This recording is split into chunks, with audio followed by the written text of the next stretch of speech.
Dangasan sararan Ramaknu Lafedan ijarra Ramaknu Dunusa kabdune Ramaknu Udana dachera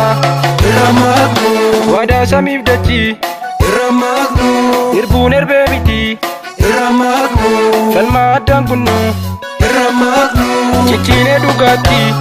Ramaknu Rebicha jabatu Ramaknu Hidasin sarminu Ramaknu Ali samatu Ramaknu Rakkoof gadin jennu Ramaknu Kancha beetirfacha Ramaknu Madoos wallaannacha Ramaknu Kan kufees kaafacha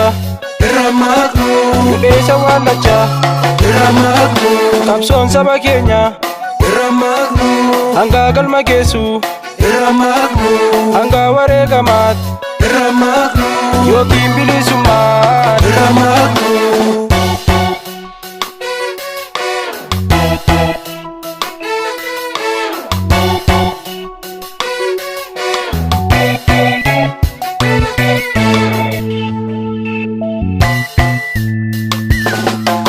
Akaf kan kuftanii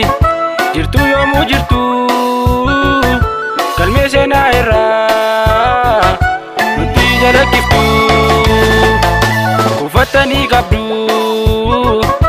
seenaan dagaatamne akaaf lakaan qabu dhiigaan kataabame dungoon uftaatanii nu maddi taanifaa ofii gubattanii dhumtaan akka guchaa fooniin dhibamtaniis jirtuu seenaan makaan yoomuu si yaadannaa qabsaa'ota haqaa